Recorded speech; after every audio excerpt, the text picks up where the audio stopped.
तुझे भूल जाना जाना मुमकिन नहीं, तुझे भूल जाना जाना मुमकिन नहीं, तू याद ना आए ऐसा कोई दिन नहीं, तू याद ना आए ऐसा कोई दिन नहीं। हाय फ्रेंड्स, स्वागत है आपके अपने यूट्यूब चैनल मैथ्स गुरु में। और आज जो मैं आपको बताने जा रहा हूँ बहुत ही धमाकेदार चैप्टर जिसका नाम है सर्किल। इसको देखते ही बहुत सारे आदमी का जो है पसीना छूट जाता है क्योंकि ये है सर्किल। सर्किल सभी का प्रॉब्लम रहा है दोस्तों। तो मैं आज जो आपको बताने जा रहा हूँ ऐसा फार्मूला, पहले इसको बताने से पहले मैं आपको फार्मूला बताऊंगा। फार्मूला बताने के बाद अगर उस फार्मूला को आप 2 से 3 बार अगर देख लिए ना तो इस सर्किल को आप गर्दा उड़ा दीजिएगा, ये मेरा गारंटी है। तो आप इस कहीं मत जाइएगा और दिल थाम के बैठे रहिए। और इसको बनाने से पहले आपको बता दें कि इसका जो नेक्स्ट वीडियो अपलोड होगा उसके लिए आप मेरा चैनल सब्सक्राइब अभी तक नहीं किए हैं तो जरूर कर लीजिए और बेल आइकन को भी जरूर दबा दीजिएगा। इससे मतलब जितना भी न्यू वीडियो अपलोड होगा उसका नोटिफिकेशन आपको मिल जाएगा। तो चलिए सर्किल को स्टार्ट करने से पहले इसका जितना भी रूल्स है, रूल्स को हम देखते हैं। अगर आप इसका रूल्स नहीं जानते हैं तो सर्कल आप बिल्कुल भी नहीं सकेंगे बनाने। इसलिए इसका जितना भी रूल्स है अभी मैं इसका रूल्स बताऊंगा। इसका नेक्स्ट चैप्टर में हो सकता है नेक्स्ट पार्ट में इसका नेक्स्ट वीडियो हम अपलोड करेंगे इसका क्वेश्चंस का। लेकिन पहले तो इसका सर्कल का मेन चीज है इसका रूल्स। अगर इसका रूल्स जानेंगे तभी से आप इसको बना पाएंगे, नहीं तो आप इसको टच भी नहीं कर पाएंगे। सोचिए कितना डेंजर है ये। तो चलिए, और आपको इसको मजाक के अंदाज में इसको 8 दिन के बाद आपका सर्कल का प्रॉब्लम सारा खत्म। चलिए तो स्टार्ट करते हैं। चलिए, विड्थ स्टार्ट करने से पहले एक चीज और मैं आपको बताना चाहूंगी। अगर मेरा बहुत सारा प्रीवियस एक्सरसाइज आपने नहीं बनाया है तो डिस्क्रिप्शन में लिंक दिया हुआ है कि बहुत सारा चैप्टर्स का जो आप नहीं बनाए हैं तो सारा वहां दिया, वहां जाके आप बना सकते हैं। आपको कहीं जाने का दरकार नहीं। मेरा वीडियो का डिस्क्रिप्शन में जाइएगा, वहां लिंक में सारा चैप्टर्स का लिंक दिया हुआ है, वहां से आप अपना चैप्टर कंप्लीट कर सकते हैं। चलिए, तो पहला रूल्स तो देखते हैं। रूल्स नंबर फर्स्ट सर्कल का। देखिए, ये सर्कल है, ध्यान से देखिएगा कि ये सर्कल है और सर्कल का देखिए इसको कहते हैं सेंटर। ध्यान से देखिएगा, जितना मैं बताऊंगा उसको ध्यान से देखिए। इसको कहते हैं सेंटर। क्या कहते हैं इसको? सेंटर। फिर आप सोच रहे होंगे ये गोल वाला भाग क्या है? ये जो गोल वाला भाग है ना, इसको तो कहते हैं सेंटर। क्या कहते हैं? सेंटर। टीआरई। सेंटर हिंदी होता है इसका केंद्र। क्या होता है इसका हिंदी? केंद्र। और ये जो गोल वाला भाग देख रहे हैं ना, इसको कहते हैं सरकमफेरेंस। क्या बोलते हैं इसको? सरकमफेरेंस। हिंदी में इसको बोलते हैं परिधि। अब इसको परिमाप भी बोल सकते हैं, परिमाप भी बोल सकते हैं, चलता है उतना भी। सरकमफेरेंस बोल सकते हैं। और इसको दूसरा लैंग्वेज इसको पेरीमीटर भी कह सकते हैं, पेरीमीटर भी बोल सकते हैं, पेरीमीटर। लेकिन पेरीमीटर रेक्टेंगल में ज्यादा चलता है, इसमें हमेशा सरकमफेरेंस चलता है, लेकिन आप पेरीमीटर भी बोल सकते हैं दूसरा अंदाज में। ठीक है, तो ये जो गोल भाग है उसको क्या कहते हैं? सरकमफेरेंस, यानी पेरीमीटर यानी परिधि, परिमाप। और ये जो बीच का जो एरिया देख रहे हैं, जो सर्कल का जो बीच का जो ये वाला भाग है ना, उसको क्या कहेंगे? अंदर का जो भाग है, तो गोल जो सर्कल है उसको कहते हैं सरकमफेरेंस। ये जो गोल भाग है उसको कहते हैं सरकमफेरेंस। लेकिन जो अंदर का जो एरिया है उसको क्या कहते हैं? उसको कहते हैं क्षेत्रफल। क्या बोलते हैं? ये जो अंदर का जो भाग आप देख रहे हैं उसको बोलते हैं हम लोग क्षेत्रफल। जो व्हाइट पार्ट देख रहे हैं इसको हम लोग बोलते हैं क्षेत्रफल। क्या बोलते हैं? क्षेत्रफल। हिंदी में उसको बोलते हैं एरिया। AREA, area. एरिया का मतलब होता है क्षेत्रफल। अब 3 चीज आप जान रहे हैं कि जो सेंटर बीच में रहता है पॉइंट, इसको कहते हैं सेंटर। सेंटर को कहते हैं केंद्र। और जो गोल वाला पार्ट देख रहे हैं ना, इसको चूड़ी। इसका एग्जांपल है चूड़ी। कोई बोलेगा सर्कल का भी एग्जांपल दीजिए तो क्या बोलिएगा? चूड़ी बोल सकते हैं। साइकिल का जो चक्का होता है ना, गाड़ी का चक्का, तो सर्कल है। समझ रहे हैं ना? तो देखिए, तो ये जो है, और लड़का लोग भी हाथ में काड़ा पहनता है उसको भी कहते हैं सर्कल। तो सर्कल का एग्जांपल है ये। इसको सेंटर कहेंगे। जो गोल वाला भाग है उसको सरकमफेरेंस कहेंगे, यानी कि परिमाप बोलेंगे। और ये जो अंदर का जो भाग है ना, जो कोई भी सर्कल का ये जो अंदर का भाग होता है, अंदर का भाग, उसको कहते हैं क्षेत्रफल, जिसको बोलते हैं एरिया। चलिए, तो रूल नंबर फर्स्ट में आप समझ गए। अब दूसरा रूल हम आपको बता रहे हैं। चलिए, रूल नंबर 2 हम आपको बता रहे हैं। देखिए, रूल नंबर 2, ये सर्कल है। सर्कल का आपको पता है ना कि इसको सेंटर कहते हैं। क्या बोलते हैं इसको? सेंटर, इस केंद्र। ये सरकमफेरेंस और अंदर का एरिया। खैर, उससे मतलब नहीं। आपको एक चीज बता रहे कि सेंटर से हम कहीं भी ऐसे करके खींचेंगे ना, कहीं भी खींचेंगे तो ये कहलाएगा मेरा रेडियस। क्या कहलाएगा? ये रेडियस। ये सब क्या है? ये तो सेंटर O है ना, सेंटर को O से निरूपित करते हैं। और ये जितना भी लकीर देख रहे हैं ये सब रेडियस है। क्या है? ये सब रेडियस। यानी सेंटर से हम कहीं भी खींचेंगे ये रेडियस कहलाएगा। समझ गए ना? कोई पूछेगा रेडियस किसको कहते हैं? आप एक चीज आपको बता रहे हैं रेडियस के बारे में। कोई पूछ देगा कि रेडियस किसको कहते हैं तो क्या बोलिएगा, आप चौंक जाइएगा, रेडियस किसको कहते हैं भाई। तो आज दिन के बाद आपका रेडियस का चीज भी आपका खत्म हो गया, आराम से बताने सकेंगे। एक चीज देखिए रेडियस के बारे में कि इसको कहते हैं सरकमफेरेंस, गोल वाला भाग को, और इसको कहते हैं सेंटर। क्या कहते हैं इसको, सेंटर। तो बोलिएगा रेडियस जो होता है ना, सरकमफेरेंस और सेंटर का बीच का दूरी न होता है। क्या होता है कि सरकमफेरेंस और सेंटर का बीच का दूरी न होता। पांडे जी समझते नहीं है बात को आजकल आप देखिए। तो पूछेगा व्हाट इज रेडियस, तो बोलिएगा radius is the distance between centre and circumference. क्या बोलिएगा, radius is the distance between circumference and centre. फिर से आपको बता रहे हैं कि रेडियस जो होता है सरकमफेरेंस और सेंटर के बीच का दूरी होता है ना, कि सरकमफेरेंस और सेंटर के बीच का दूरी को कहते हैं रेडियस। ये बहुत ही अच्छा चीज है, अगर कोई पूछ देगा तो पसीना छुड़ा देता है, इसलिए आप याद रखिए कि कोई पूछेगा रेडियस किसको कहते हैं तो सरकमफेरेंस यानी परिधि और केंद्र यानी सरकमफेरेंस और सेंटर के बीच का जो डिस्टेंस है, जो दूरी है, उसको सेंटर कहते हैं। चलिए एक चीज आप जान गए, और एक चीज आपको बता रहे हैं, सुनिए। सेंटर आप समझ गए, आप एक चीज बता रहे हैं, देखिए सेंटर है, इसको तो रेडियस कहेंगे, आपको पता ही है। और इसको अपना सीधा में स्ट्रेट अगर ले लेते हैं, देखिए ये सीधा में चल गया, यहां से लेके यहां तक आ गया, तो ये था एक सर्कल, ये था एक सर्कल, और यहां से सीधा चल गया। तो देखिए सेंटर है, सेंटर को ओ से दिखाते हैं, ये है रेडियस और ये है रेडियस। तो ये पूरा यहां से लेके यहां तक, ये ए और ये बी, ये ए बी कहलाता है डायमीटर। क्या कहते हैं, डायमीटर। इसका हिंदी होता है व्यास। क्या नाम होता है इसका, व्यास, ठीक है ना। तो देखिए डायमीटर को डी से निरूपित करते हैं। किससे निरूपित करते हैं, डी से, और रेडियस को आर से। एक चीज बताइए, सेंटर था, तो डायमीटर कहां से लेके कहां तक, डायमीटर जो होता है, देखिए डायमीटर जो होता है यहां से लेकर यहां तक पूरा डायमीटर कहलाता है। क्या कहलाता है, डायमीटर। अब बोलिएगा डायमीटर किसको कहते हैं, कि जो सेंटर से होकर गुजरता है, ठीक है ना, जो सेंटर से होकर गुजरता है, और the distance between circumference 2 point, the distance between 2 point on the circumference which the line which is passing through center, a distance between A and B। A और B क्या है, सरकमफेरेंस का दो बिंदु है, उसका बीच का ये डिस्टेंस है, और एक लाइन है जो सेंटर से होकर गुजर रहा है, उसको हम लोग डायमीटर कहेंगे। देखिए वो फिर से सही से समझिए कि यहां से लेके यहां तक का दूरी को डायमीटर कहते हैं, जो सेंटर से होकर गुजरता है। और एक चीज बताइए, डायमीटर को डी से निरूपित करते हैं, और डी में कितना आर होगा, देखिए एगो आर और एगो आर, 2 गुना आर है। यही चीज समझाना था कि डायमीटर में देखिए यहां से एगो आर और यहां से एगो आर, 2 गुना आर है। तो डी का फॉर्मूला हो गया 2r, डी का क्या हो गया, फॉर्मूला हो गया 2r। और देखिए आर को जब यहां छोड़ेंगे तो 2 कहां चल जाएगा, डी के नीचे।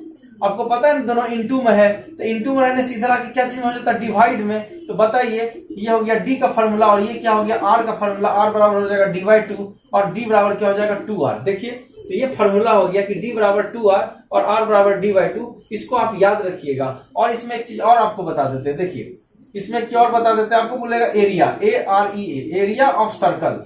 अगर पूछ दे एरिया ऑफ सर्कल तब बोलिएगा πr²। क्या बोलिएगा, πr²। बोलेगा सरकमफेरेंस क्या होता है, circumference of circle. Circumference of circle क्या होता है, देखिए एरिया ऑफ सर्कल का मतलब होता है वृत्त का क्षेत्रफल, वृत्त का क्षेत्रफल। और सरकमफेरेंस ऑफ सर्कल होगा वृत्त की परिमाप, वृत्त की परिमाप। वृत्त की परिमाप होगा 2πr। क्या होगा, 2πr। और इसमें एक और चीज आपको बताएंगे 2πr के बारे में, सुनिए। ये जो वृत्त की जो परिमाप है 2πr, सुनिए ये वृत्त की परिमाप कितना था, 2πr था ना। एक चीज देखिए 2, ये 2 और r ऐसा करते ही पाई को यहीं रहने देते हैं। पहले ये तो एगो फॉर्मूला हो गया, इसको फिर से यहां पे बता दो। देखिए वृत्त का परिमाप था 2πr, है ना। सरकमफेरेंस, सरकमफेरेंस जिसको परिमाप बोलते हैं ना, सरकमफेरेंस। देखिए 2πr था, इसको परिधि भी बोलते हैं। क्या बोलते हैं इसको, परिधि भी बोलते हैं, वृत्त की परिधि, ठीक है। एक चीज देखिए ये 2πr है, क्या है ये 2πr। पाई को यहां रहने दीजिए, 2r को साथ में रखिए।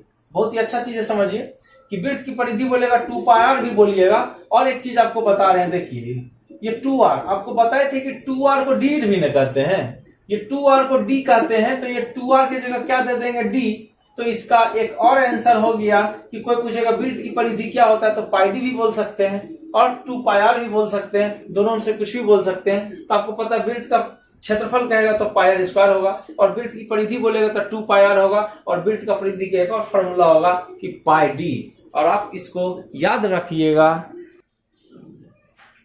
चलिए रूल नंबर 3 में देखिए, रूल नंबर 3 जो आपको बता रहे हैं, जो सर्कल है ना, सर्कल का जो ये जो भाग देख रहे हैं लकीर, ये तो सेंटर है, ये जो भाग देख रहे हैं इसको क्या कहते हैं? इसको कहते हैं कॉर्ड। क्या बोलते हैं इसको? कॉर्ड। कॉर्ड का मतलब होता है जीवा। क्या होता है? जीवा। इसको कहते हैं कॉर्ड, CHORD, कॉर्ड। याद रखिए कि इसको कहते हैं कॉर्ड।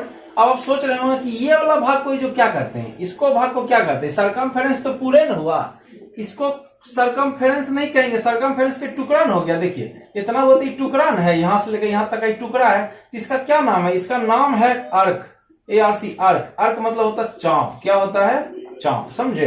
जैसे नहीं कहता चांप AB लिखना, तो यहाँ ऐसे करिएगा, इसका मतलब हुआ कि चांप AB। समझे कि चांप को इस ढंग से दर्शाया जाता है, चांप PQ, तो PQ देने के बाद चांप लिखा जाता है। लेकिन अगर जीवा PQ कहेगा तो सिर्फ PQ लिखेंगे। समझे? ये चांप कहेगा यानी अर्क, अर्क कहेगा तो ऐसा करना पड़ेगा। देखिए तो ये जो भाग है ना, इसको कहते हैं अर्क, और ये जो भाग है ऐसे करके वृत्त में कहीं भी, वृत्त में आपको बता रहे हैं कि कहीं भी ऐसे करके काट दीजिए, वो कहलाता कॉर्ड। क्या कहलाता? जीवा, है ना? कहीं भी काट दे कॉर्ड। तो आपको कोई पूछ दे कि वृत्त का सबसे बड़ा जीवा क्या होता है, तो आप फंस जाइएगा। तो आज दिन के बाद आप नहीं फंसिएगा। सुनिए, ये तो जीवन होता है। देखिए वृत्त कहीं भी ऐसे करके काटेंगे ये जीवे कहलाएगा, लेकिन क्वेश्चन था कि वृत्त का सबसे बड़ा जीवा, the biggest chord of the circle is what. सुनिए, तो सर्कल का सबसे बिगेस्ट कॉर्ड, कॉर्ड मतलब सबसे बड़ा जीवा, ये जो सेंटर से जो गुजर रहा है ना ये वाला, इसको डायमीटर कहते हैं। थोड़ा देर पहले ना आपको बताए थे, क्या बताए थे? डायमीटर। इससे भी बड़ा कोई होगा, देखिए डायमीटर। कि डायमीटर जो होता है, जिसको हिंदी में बोलते हैं व्यास। क्या बोलते हैं? व्यास। कि व्यास जो होता है ना, ये वृत्त का सबसे बड़ा जीवा होता है। तो व्यास जो होता है वृत्त का यानी सर्कल का सबसे बड़ा डायमीटर होता है। कोई पूछेगा कि सबसे बड़ा कॉर्ड क्या होता है सर्कल का, तो कहिएगा डायमीटर जो होता है, जो व्यास जो होता है सर्कल का सबसे बड़ा कॉर्ड होता है। जो डायमीटर होता है वृत्त का सबसे बड़ा कॉर्ड होता है, इसको याद रखिए। ये पूछता है हमेशा कि वृत्त का सबसे बड़ा कॉर्ड क्या होता है, तो बोलिएगा डायमीटर सबसे बड़ा कॉर्ड होता है। ये देखिए सबसे न बड़ा है, ये तो छोटा है। देखिए सब छोटा न है, तो सबसे बड़ा तो बीच में वाला न होगा, तो सबसे बड़ा बीच वाला होगा, तो इसको डायमीटर कहते हैं। सबसे बड़ा कॉर्ड है ये, ठीक है ना। चलिए चलते हैं चौथा रूल में। चलिए जो फोर्थ रूल है, फोर्थ रूल देखिए सर्कल दिया हुआ है। फोर्थ रूल देखिए, इसको तो कॉर्ड न कहेंगे, इसको भी कॉर्ड कहेंगे, इसको जीवा कहेंगे, इसको जीवा कहेंगे। इफ में यदि, यदि देखिए इफ में यदि चौथा रूल है कि AB के बराबर हो PQ, इफ कॉर्ड AB के बराबर हो PQ, अगर जीवा AB के बराबर PQ रहेगा ना, देखिए ये अगर AB के बराबर PQ रहेगा ना, तो सेंटर से दोनों का डिस्टेंस भी समान रहेगा। यानी ये रहेगा जितना, ये भी उतना ही रहेगा। समझे? यानी इसको L मान लेते हैं और इसको M मान लेते हैं। क्या लिखेंगे? देयरफॉर OL के बराबर होगा OM। ये बहुत ही इंपॉर्टेंट फॉर्मूला है, इसलिए ध्यान से देखिए। क्या बताया आपको कि अगर AB बराबर PQ रहेगा तो सेंटर से दोनों का डिस्टेंस भी बराबर होगा। पूछे कैसे? सोचिए कि ये बराबर ये है ना। अगर ये है 10 सेंटीमीटर और ये भी है 10 सेंटीमीटर, तो अगर ये है 5 तो ये भी होगा 5। क्या बताया आपको कि अगर ये दोनों जीवा बराबर रहेगा, अगर कॉर्ड बराबर रहेगा, तो नहीं बताया कि सेंटर से दोनों का डिस्टेंस, यानी ये जीवा का सेंटर से डिस्टेंस और ये जीवा का सेंटर से डिस्टेंस दोनों समान होगा।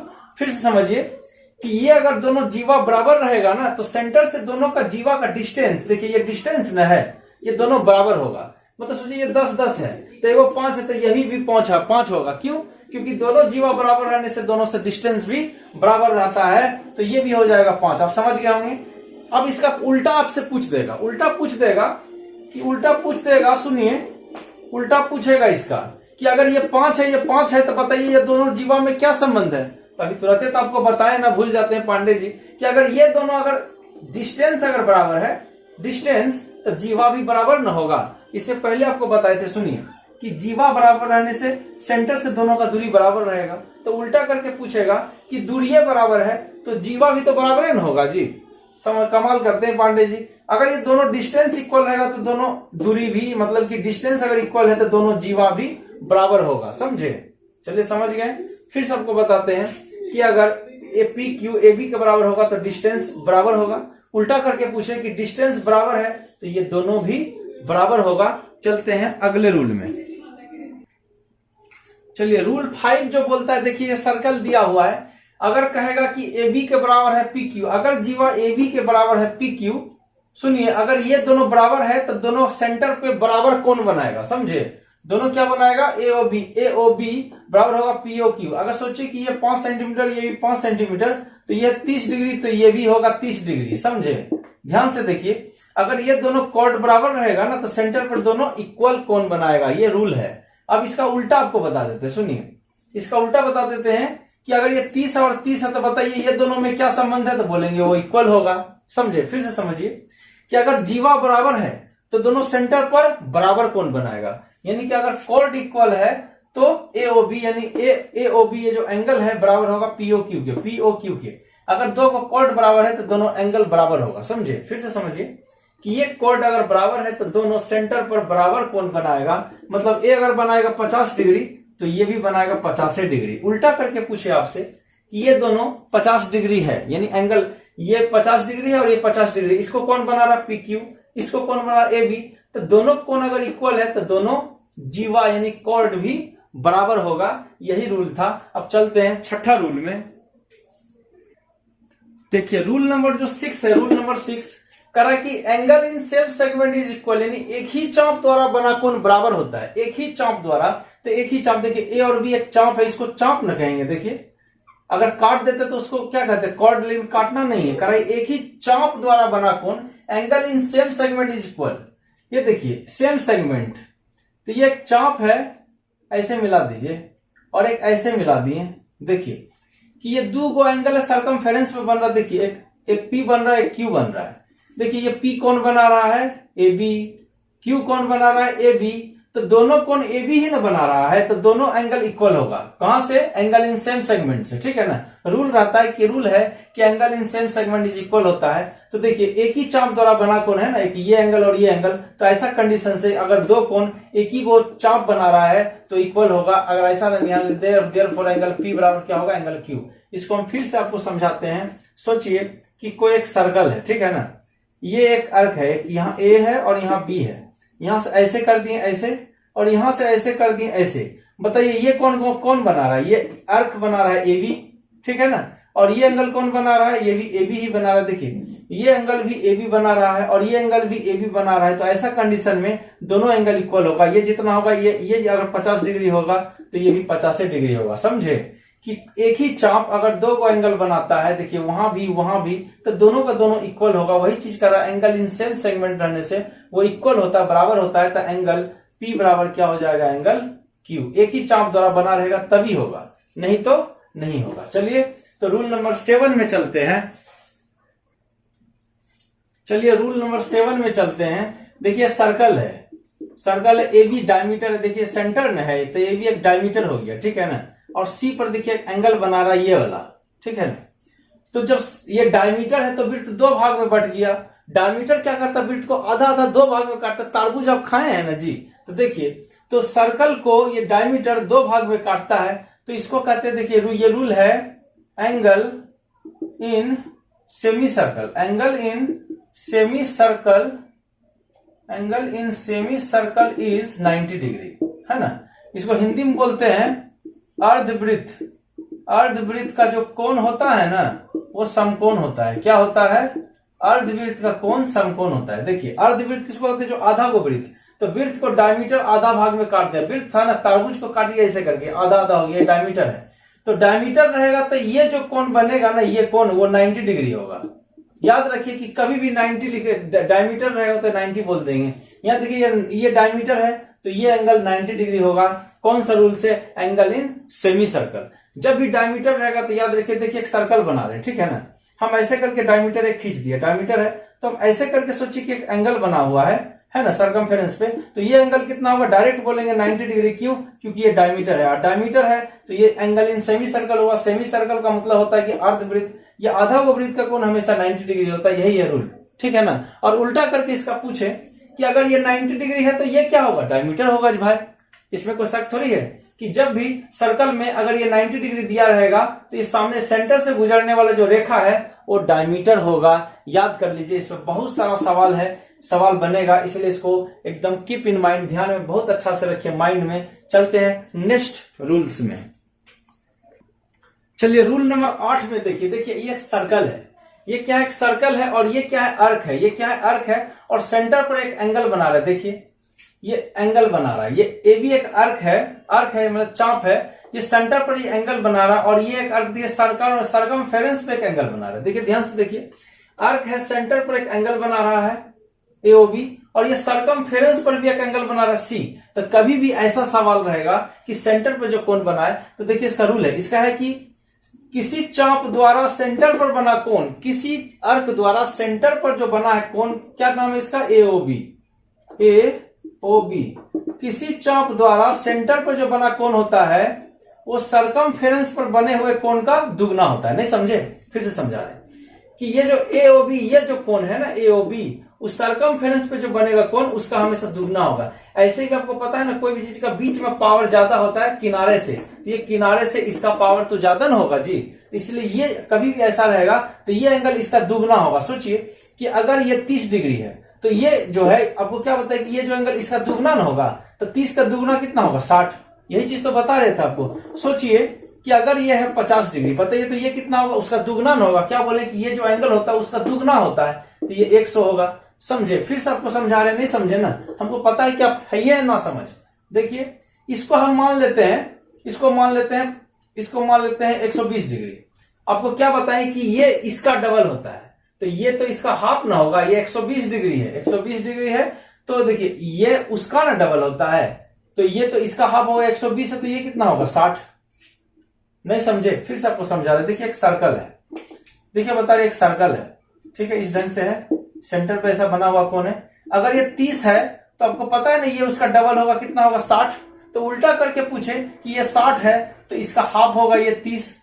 समझ गए ना कि अगर ये 60 है तो उसका आधा होगा वो, अगर ये 30 है तो ये क्या होगा, उसका डबल होगा। अगर ये होगा 50 तो ये होगा 100, अगर ये होगा 120 तो उसका ये वाला एंगल उसका डबल होगा, तो 12 दूनी 24, 240। उम्मीद करते हैं कि आप ये वाला समझ गए होंगे। अब चलते हैं अगला रूल में, ठीक है। इस रूल को आप याद रखिएगा, ये बहुत ही VVI रूल है, इस रूल को आप याद रखिएगा, ठीक है ना, बहुत काम आता है। चलिए रूल नंबर 9 में समझिए।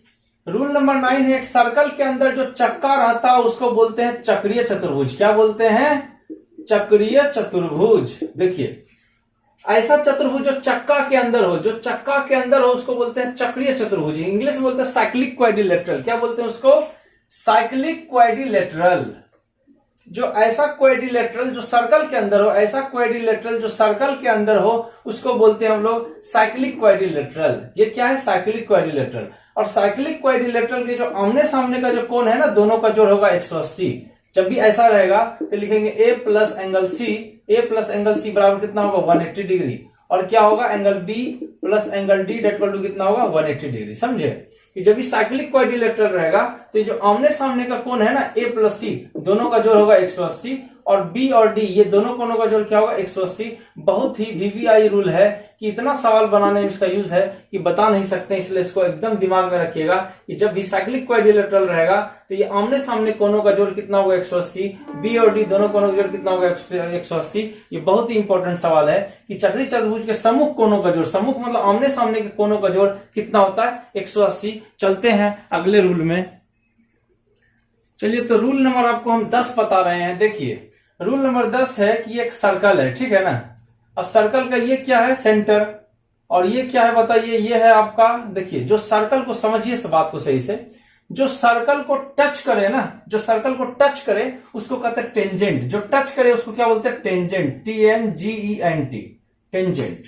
टेंजेंट का मतलब होता है स्पर्श रेखा। क्या होता है, स्पर्श रेखा। स्पर्श रेखा किसको बोलते हैं, कोई पूछेगा तो जो त्रिभुज स्पर्श रेखा उसको बोलते हैं, जो वृत्त को स्पर्श करे उसको स्पर्श रेखा कहते हैं। कभी भी कोई पूछ दे तो बोलिएगा जो त्रिभुज को छुए, जो उसको स्पर्श करे उसको बोलते हैं स्पर्श रेखा। तो देखिए यही है स्पर्श रेखा, जो वृत्त को, त्रिभुज को नहीं, वृत्त को, जो वृत्त को छुए यानी स्पर्श करे उसको बोलते हैं स्पर्श रेखा। देखिए टेंजेंट, उसको इंग्लिश में बोलते हैं टेंजेंट। वो टेन थीटा साइन थीटा वाला टेंजेंट नहीं है, ये नाम है टेंजेंट। जो वृत्त को टच कर रहा है, देखिए इस बिंदु पे इसको टच कर रहा है, तो ये क्या हो गया, टेंजेंट हो गया, ठीक है ना। तो आपको बता रहे थे कि रेडियस, देखिए सेंटर से कहीं भी ऐसे करके जाएंगे तो रेडियस कहलाएगा। देखिए ये तो रेडियस है, तो ये रूल है कि रेडियस जो होता है ना परपेंडिकुलर होता है टेंजेंट पे। परपेंडिकुलर का मतलब ये 90 डिग्री, समझे कि रेडियस परपेंडिकुलर टू टेंजेंट, यानी कि रेडियस परपेंडिकुलर टू टेंजेंट, इसका एक्स वाई मान लेते हैं, यानी perpendicular to x y. Perpendicular का मतलब हुआ कि ये यहाँ 90 डिग्री बना रहा है। कितना डिग्री बना रहा है? 90 डिग्री। यही रूल आपको बताना था कि रेडियस जो होता है ना ये टेंजेंट यानी स्पर्श रेखा पर 90 डिग्री बनाता है। फिर से आपको एग्जांपल देते हैं, देखिए सर्कल है और यहां से एक स्पर्श रेखा गुजर रहा है और यहाँ सेंटर है और ये पी बिंदु पर, सोचिए पी बिंदु इसको स्पर्श किया, ये ओ है। तो आपको क्या बताएं कि इसको जब मिलाएंगे सेंटर से तो रेडियस निकल आया। सेंटर से कहीं भी खींचेंगे वो रेडियस कहलाता है। तो ये टेंजेंट न है। अभी क्या बताएं कि ये रेडियस टेंजेंट पे क्या होता है? परपेंडिकुलर होता है, कि रेडियस परपेंडिकुलर टू टेंजेंट, त्रिज्या स्पर्श रेखा पर लंब होती है। तो ये जब ऐसे करके मिला दिए तो ये ऑटोमेटिक 90 डिग्री हो गया। बस इसको याद रखिएगा। और इसका उल्टा करके भी हमको बता रहे हैं कि इसका उल्टा करके अगर आपको पूछेगा, इसका उल्टा करके देखिए ऐसा रहेगा, इसका उल्टा करके ऐसा रहेगा। देखिए ऐसे मिला दिए कि ये 90 डिग्री है, तो ये 90 डिग्री है तो ये पक्का रेडियस से होगा। क्यों? क्योंकि रेडियस ही टेंजेंट पे परपेंडिकुलर होता है। यही रूल था। इससे पहले क्या बता रहे थे कि रेडियस इस पर परपेंडिकुलर रेडियस है तो ये 90 डिग्री होगा। उल्टा करके आपको पूछ रहे हैं कि ये 90 डिग्री है और ये स्पर्श रेखा है तो पक्का ये रेडियसन होगा। ये रेडियस होगा तभी 90 डिग्री होगा। क्यों? रूल है कि रेडियस परपेंडिकुलर टू टेंजेंट। बस इस चीज को आपको ध्यान रखना है कि त्रिज्या स्पर्श रेखा पर लंब होती है। यही रूल है। इसका बहुत इतना यूज है ना सवाल में, इसलिए इसको ध्यान से देखिए। और चलते हैं 11 नंबर रूल में। चलिए रूल नंबर 11 देखिए। ये सर्कल है, किसी भी बाहरी बिंदु से, किसी भी बाहरी बिंदु P से इस पर जो स्पर्श रेखा खींचा जाएगा ना, देखिए ये स्पर्श रेखा। कोई पूछेगा किसी बाहरी बिंदु से वृत्त पर कितने स्पर्श रेखा खींच सकते हैं, तो बोलिएगा 2 को खींच सकते हैं, उससे ज्यादा नहीं खींच सकते हैं। कि किसी भी बाहरी बिंदु से वृत्त पर बस 2 रेखा खींच सकते हैं। अब 4-5 को नहीं खींचेगा, दूसरा खींचेगा तो ऐसे न हो जाएगा जी। तो ये तो स्पर्श रेखा नहीं है, जो इसको छुएगा उसी को ना स्पर्श रेखा कहेंगे। जो ऐसा करके काट के निकल जाएगा उसको स्पर्श रेखा नहीं कहते हैं। तो आपको मन में एक सवाल आ रहा होगा, उसको कहते क्या है? तो सुनिए, आपको बता रहे हैं कि ऐसा रेखा जो वृत्त को काट के निकल जाए उसको कहते हैं सेकेंड लाइन। क्या बोलते हैं? Second line. इसको दूसरा भाषा में बोलते हैं intersecting line. Intersecting line, intersecting line. Hindi में बोलते हैं इसको प्रतिच्छेदी रेखा।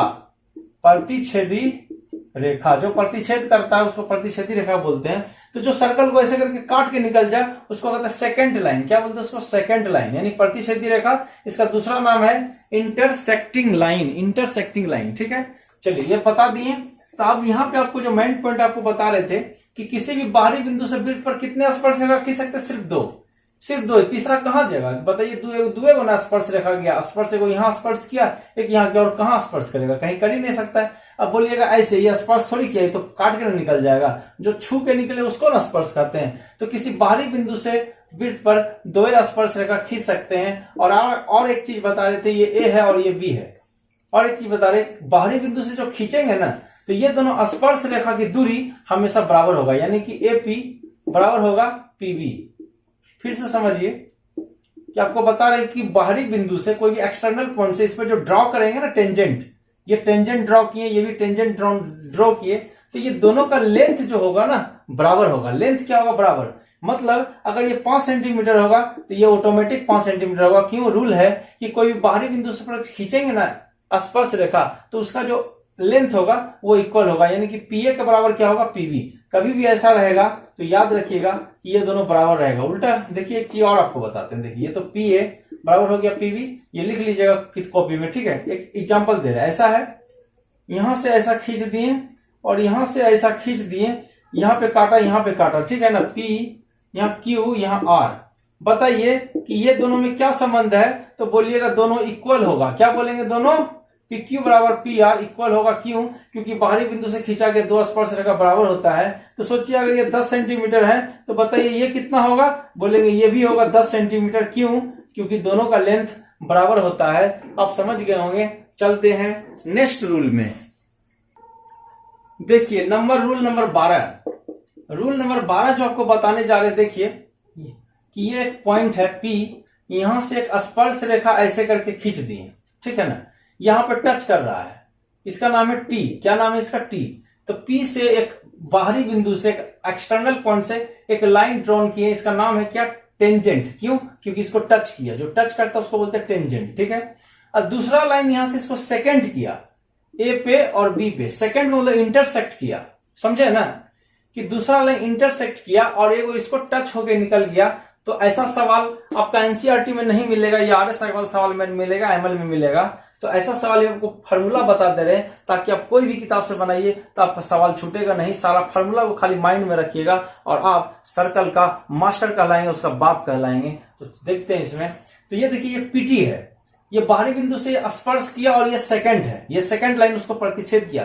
कभी भी ऐसा फिगर रहेगा तो इसका रूल क्या होगा? देखिए, कभी भी ऐसा रूल रहेगा तो इसका लिखिएगा पी ए गुना पीबी, पी ए गुना PB, P A into PV, ये छोटा इंटू ये बड़ा, पी ए इंटू पीवी बराबर होगा पीटी स्क्वायर। ये कब लगाएंगे रूल? जब ऐसा फिगर रहेगा कि एक बाहरी बिंदु से टच कर रहा है, देखिए, और एक क्या उसको प्रतिच्छेद किया हुआ है। तो रूल लगाएंगे कि P A into PV, P A गुना ये पीवी है, पीवी यहां से लेके यहां तक, इंटू क्या होगा? PT square, PT square. यही रूल लगाइएगा जब ऐसा रहेगा तब। अब चलते हैं नेक्स्ट सवाल में।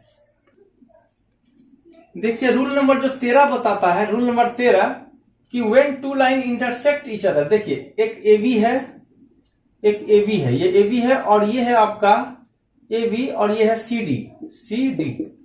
ध्यान से देखिए, ये AB है और CD है। व्हेन टू कॉर्ड, यानी टू लाइन है, ये लाइन को कॉर्ड कहेंगे। When two chord intersect each other in a circle. Circle के अंदर दो कॉर्ड एक दूसरे को इंटरनली इंटरसेक्ट कर रहा है। देखिए कि जब दो रेखा एक दूसरे को वृत्त के अंदर प्रतिच्छेद करे। व्हेन टू रेखा नहीं, जब दो जीवा एक दूसरे को वृत्त के अंदर प्रतिच्छेद करे कोई पी बिंदु पर। क्या? कौन सा बिंदु पर? पी बिंदु पर, है ना। ऐसा कोई भी सवाल रहेगा कि जब दो को जीवा, देखिए ए बी और सी डी, दो को कॉर्ड है, एक दूसरे को इंटरनली, चाहे तो इंटरनली या एक्सटर्नली, जैसे भी करे प्रतिच्छेद, चाहे तो इंटरनली इंटरसेक्ट करे और कभी कभी एक्सटर्नली भी इंटरसेक्ट करता है। तो ऐसा रहने से, देखिए ए बी और पी सी एक दूसरे को पी बिंदु पर काटा, तो ऐसा रहने से रूल लगाइएगा ये वाला कि P A into P B बराबर होगा पी बी,